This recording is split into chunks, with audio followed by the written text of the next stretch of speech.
So tell us more about who a certified secretary is and what qualifications are needed. A certified secretary is a professional who has gone through rigorous training on areas of corporate governance, areas of financial management, legal and compliance, has gone through training on corporate governance and administration. Let's talk about the core skills and competencies that a certified secretary must have. What are they? One of them is that they should have a very good understanding of the law. That is a corporation law, because clearly, like what I've said, one of the key functions of a company secretary is to ensure that the company is compliant with the various laws and regulations of the land.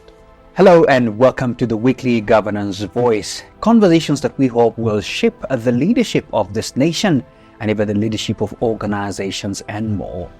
Joining us today is the chairperson himself, that is FCS Joshua Wambua, and we're going to have a conversation on strategic leadership with a keen focus especially on boards.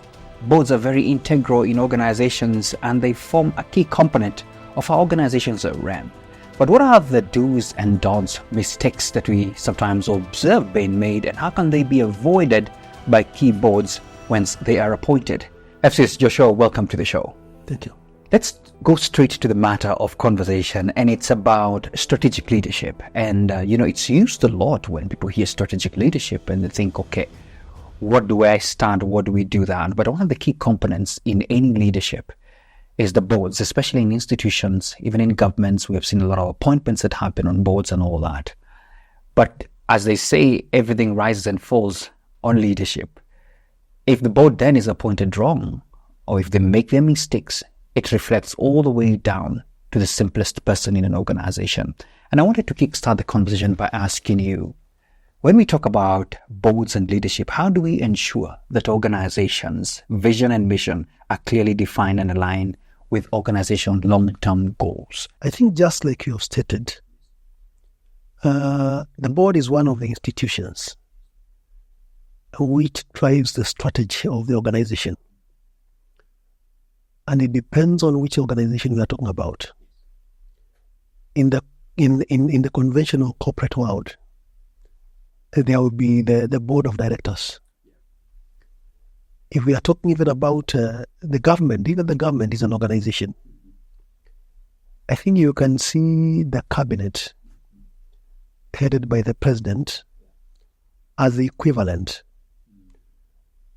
But if you drop down further and probably focus on one of the ministries in the government, and then the top leadership of that ministry becomes the strategic body that is dealing with the strategic issues of that particular ministry alone. Therefore, I want to say that the board is a key player as far as the strategic direction of the organization is concerned. And every organization which is meaningfully constituted must have a vision. Because we are not talking about a one-man or one-woman organization. We are talking about an organization which has got many people. All of them must understand what is our vision, what is our mission, so that the strategic thrusts can be formulated towards that mission and vision, or maybe vision and depending on which one we want to take first. So the board has got a major role to play as far as that matter is concerned. It must be clear so that the people who are under them, who are the executors, and you see the executors are also in different levels. There are those who will go ahead and formulate the policies to answer to that mission and vision.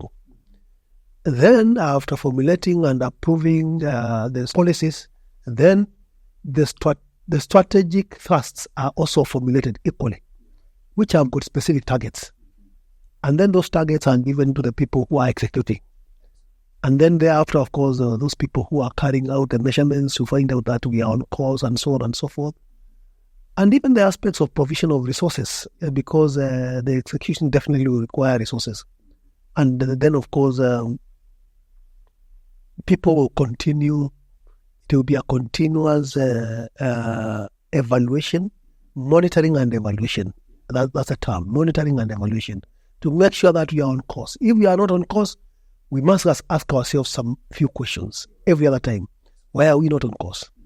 So, the board is a very key organ when it comes to the vision and the mission of the organization, and they are the carrier. In fact, together with the CEO. Mm-hmm. Yeah. All right. I think I love that preamble. And this as well speaks to lots of businesses, especially that are coming up, that end up running into hurdles simply because they didn't have an advisory body, which is now what we're calling the board, to help them maintain the track, as you've said, and of course avoid some of the pitfalls.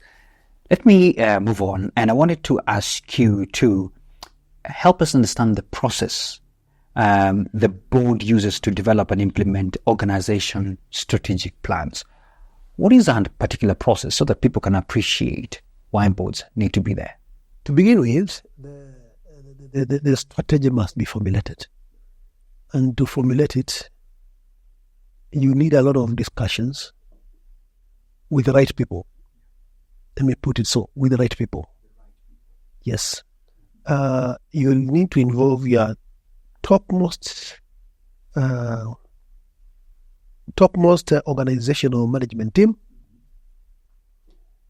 who understand the business to bring the ideas on the table. You need to carry out a SWOT analysis so that you scan the environment and you can establish what is the existing environment, what advantages do you need to take, what are the challenges, what are the risks, how is the competition around, and then you formulate on those bases. And then after that, the implementation now starts. The board's work now, the board after approving what would be the strategic plan, conventionally will have a committee out of its members who are to make sure that the implementation is done, because the whole board cannot be, involved in the implementation. The main purpose of the board is to offer leadership and oversight, so that once this strategic plan has been formulated and approved, it is given to the top management, and that committee, which is established by the board, moves with the top management to make sure that every activity which ought to be executed is executed, and not only executed, but within the time and within the resources. Because we must be cost effective. You don't have the free will of using all the resources you have to do one activity, because you are in business, and even if you are in the government anyway, it doesn't matter. That service which you offer to the mwananchi, you must remember that it is their tax, it is their sweat, and therefore whatever strategy you arrive at and how you execute it, it must be cost effective, so that there is value for money, for their money. Worst of it is if you are in a competitive world. If you produce a product which is very costly, where will you sell it? Because you must remember the market is supervising everyone. The market is supervising everyone. Every other organization is producing maybe similar or substitute goods at a given cost. So if yours is very costly, you go into the market and find nobody. They will only be coming to visit you, find out the price and go away. Then you'll have lost it all at the beginning. So you have to be cost effective. You must have it on time, and you must also have the right product. I just want to think this off my head sometimes, because we have had pivotal moments where boards were very much handy in pivoting the organizations back to their missions and visions, especially during crisis. And I wanted you to point out, because you have overseen many, you have trained many. Do you have an example at a time when the board had to redefine the organization's missions or vision, especially if there was any prompt of change that was needed to change on management? Well, I think the vision and the mission of the organization, first, it's reviewed on a periodic basis. And conventionally, yes, or by tradition, I don't know why. In the past, we have been reviewing our strategic plans in the intervals of 5 years. After every 5 years, there is a ritual. Yeah, I want to call it a ritual. yes. You go back into reviewing their strategic plan. Yeah. And as you do so, you question the viability and the relevance of your vision Absolutely. and mission. And we have seen many organizations either fine-tune Yeah. the mission and the vision or abandon it in total. Yeah. The main drivers of changing the vision and the mission of the organization.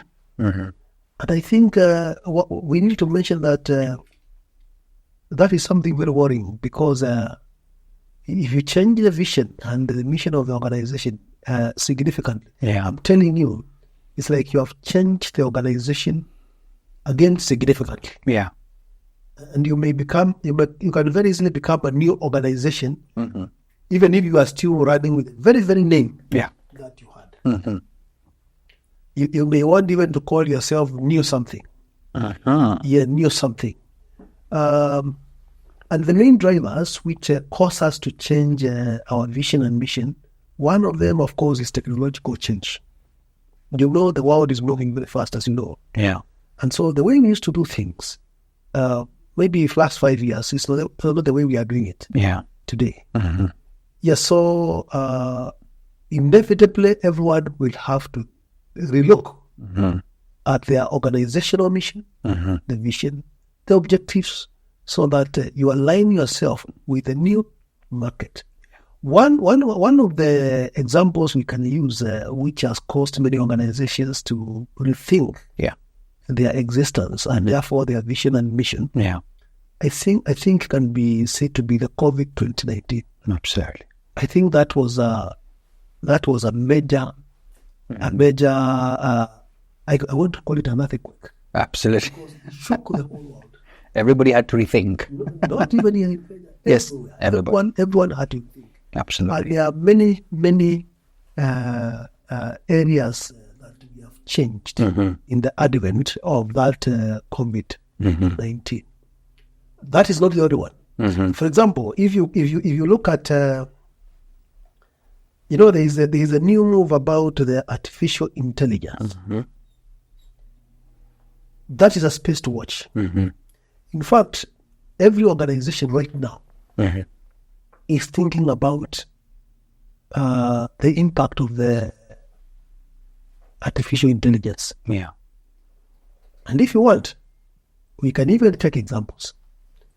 Think about I think I saw something the other day in the social media. Yeah. A robot. There's a hotel in Nairobi where They are surveyed. Yes. I have seen that as well. I saw it yesterday. Yes. You saw it earlier. Yeah. What does that mean? That has got an impact as far as the strategy and the vision and the total management of the organization is concerned. Yeah. What are we going to see sooner than later in the education sector? Yeah. I don't know whether it will be possible, because what I know is that there's something that is going to happen. It's a shift. Absolutely. Yes. And I know there are some guys who are in the kitchen as we speak, who are working on the details. As who are consumers, I think we should be getting enough appetite to consume that is going to come out. Probably it will be possible for just one teacher to serve a whole big community of hundreds of schools. You're right. And I'm not threatening the teachers. Yeah. But they need to sit down and think. But that's a possibility. That's true. What are we going to see even in the music, even in the entertainment? Nowadays, it's not a must that people play guitar. No. We are taking very basic examples. Yeah. There are lyrics which have been developed using equipment. Yes. And then you only remain to add a few words. Yeah. Not the actual play of Of the guitars of the themselves. guitars. Yeah. So we expect very major changes. Not even I'm sure even the medics are not going to be spared. Today I can consult my doctor You're right. in UK. Absolutely. Yes, while seated here. I don't have to go to the hospital. You're right. I can consult, give indicators of what I'm feeling, and they prescribe, and I move ahead and probably buy the drugs from the chemist. Yeah. The world is really changing. It is. If we come nearer home on governance aspects, Yes. we used to have the annual general meetings being held physically, Yes. and the people would go home with goodies like an umbrella, Umbrella t-shirts, goodies. Yes. those kind of things. And then, of course, they are treated to some, Lunch or something? Yes. or something, and they feel good. Yeah. But they will have spent money on the road. We are in a different world. With the phone now, the AGM is executed Yes. when you are, as a farmer, taking care of your cattle at home, Yeah. hundreds and hundreds of kilometers away. You're right. And then after you have resolved about the dividends, they are paid through M-Pesa. Yes. There is no physical check which is going to be drawn and posted through the post office, Yeah. which is nowhere anyway. In fact, many people don't, the current people like yourself, Yes. don't understand how the post office used to work. That's where we are. That's Board meetings, yes. board meetings actually are now rarely held physically. The Institute of Certified Secretaries, where I am the chair, Yeah. anytime we want to meet physically, it is really a struggle. Yeah. Because people have reoriented themselves Absolutely. and kept themselves busy wherever they are with other things. They are saying, let's meet when I'm here. Yeah. Yeah, well, why do I have to burn the fuel and time on the road? Traffic jam, or all those things while taking risks. Yeah. They are saying, wake up in the morning, a cup of tea, let's proceed with the meeting and finish. Wow. So I see a lot of changes occurring, and especially with the artificial intelligence. Yeah. No one can sit anywhere and defy. Okay. But let us be ready for that change. Absolutely. Yeah. And thank you so much for the elaborate way this conversation is going. I want to bring in an element that organizations need to be careful on, especially from the board levels going down, and that is risk. And I wanted to ask you about how you see boards identifying and assessing risks that could impact organizations, overall performance or strategic objectives. How do you see it? I think to begin with, for us to appreciate what we're talking about, it's always good to define what risk is. What is it? Yeah. Know that we pronounce the word, and many a time we may not give it the real meaning that it deserves when it comes to business aspects. You're right. And the risk is defined as the probability of us missing the target. Whether it is up or down. Or down, yeah. If the target, for example, for revenue is 100 million on a given maybe product, if there are chances of us missing that target and maybe gathering only something like 80 million, that is a risk. That's true. That variability, probability, is what we call the risk. That's true. And there is a bad risk, and there could be a good one. Because if the probability is found that you are going to miss it afterwards, then you say fine. That's a good one. But we still again start asking ourselves a question. Yeah. Did you set the right target? Or did you set a lower target? Yeah. Those questions will keep on running in us. Now, the question of monitoring is very key. Okay. Once targets have been set, Yes. there are some assumptions which have been held. Yeah. And those assumptions must be clear on the face, Yeah. so that we are saying, one, there will be availability of resources. Yes. Number two, the business environment will be this way, peaceful, all those things. The environment is okay. Yeah. So what the board would do is, again, through the board would establish a committee, and that committee, one of the committees must be mandated on the question of monitoring performance. And that committee now engages with the CEO and the team.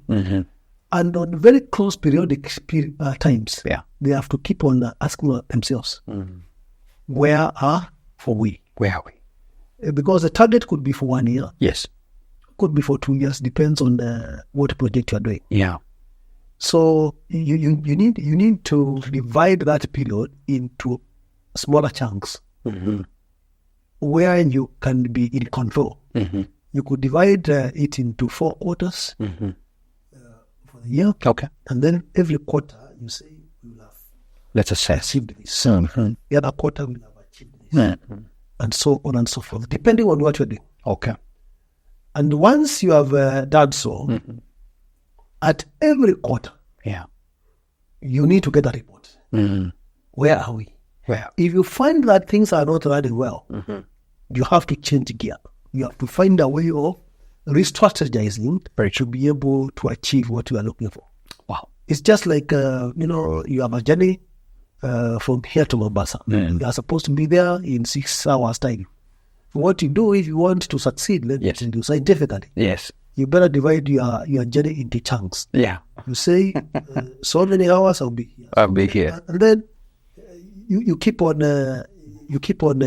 monitoring. Thank you so much for that. And as we're nearing the tail end of the conversation, one of the key things that boards as well put, as you're saying, mapping out, is the key performance indicators. And I wanted to ask you, what key performance indicators do boards use to monitor organization progress? Are there some specific overriding, or I know there could be many, but specific overriding key performance indicators that boards use to help them know we are still moving on well? It will depend on the assignment at hand.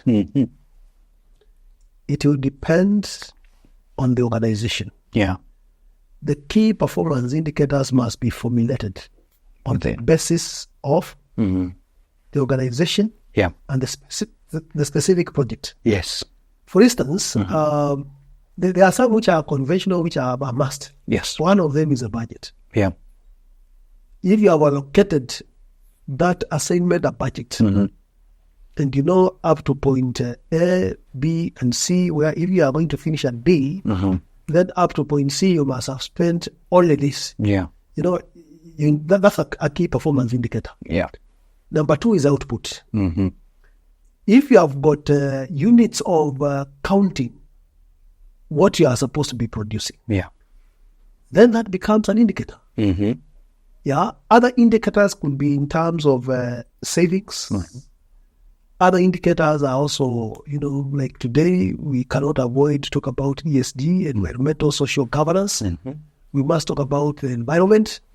Look at the environment and say, even as we do so, we must protect what?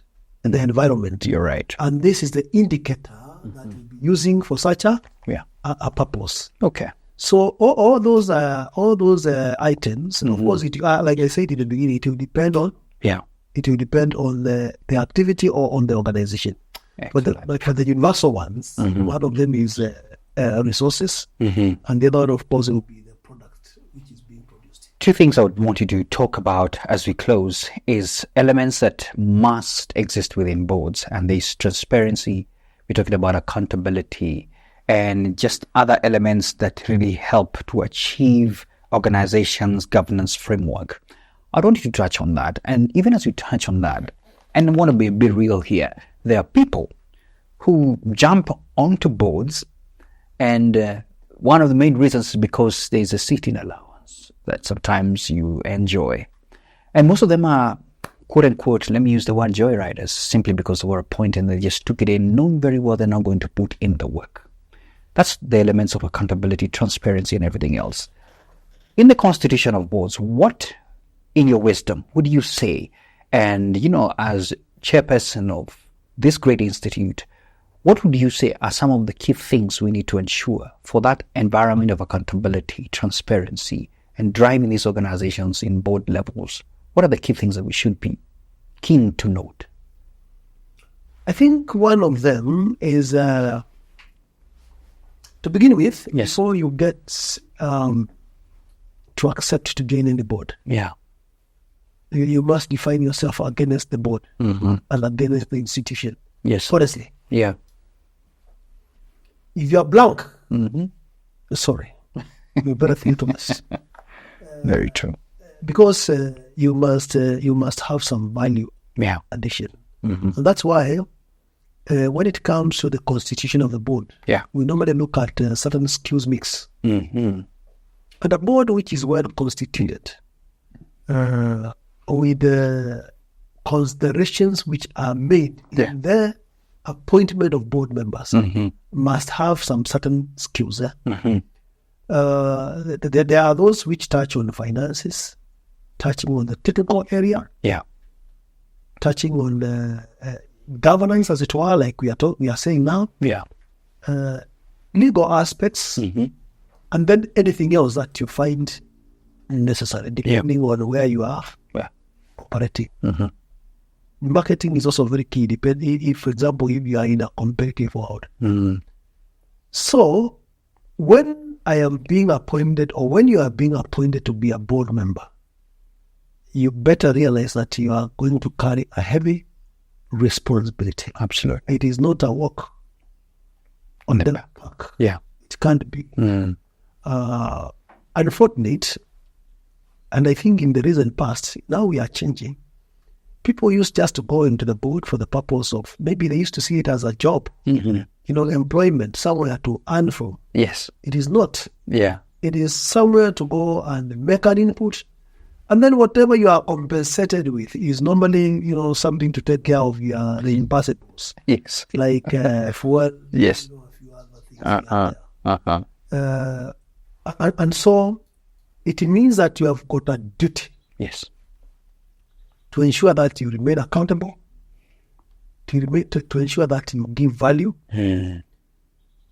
And then one of the risks that we have with many boards is that sometimes people get into the board, and instead of going to do the job, they go to look for ways and means of benefiting personally. Yes. And that's where conflict of interest comes in. You're right. Like you want to start trading with the organization. Yeah. You want to, to influence on the employment. You want to start influencing on decisions which benefit you one way or the other, or benefit your relatives or Yes. your friends, Yeah. for that matter, Mm-hmm. and not in the interest of Mm-hmm. the organization. Yeah. Yeah, those are some of the things which are disturbing. Yeah. Of course, when you join an organization as a board member, Yeah. there are those responsibilities which are stipulated. Yeah. So that as an individual, you are accountable. Yes. And collectively, you are also accountable. Mm-hmm. If we are serving the same board with you, Yeah. I'm accountable to your deeds. Because if a decision is passed, Yeah. which becomes injurious Yeah. to the organization Yeah. later on, Yeah. and it is found that there was negligence Mm-hmm. on our part, Yeah.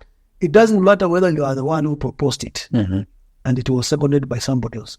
As long as I was there, collectively, we are accountable. Yeah. If I find a lot of discomfort with the decision being passed, I can raise my voice and say, I don't agree with that. And therefore, I insist that let my position be documented in the minutes. That's the only way I can run away from that. Absolutely. Absolutely. Well, otherwise, if I keep quiet, we are all together accountable. Yeah. We are all of us responsible. Mm-hmm. And that's why really at board level, people must be very careful. They should ask many questions. Yeah.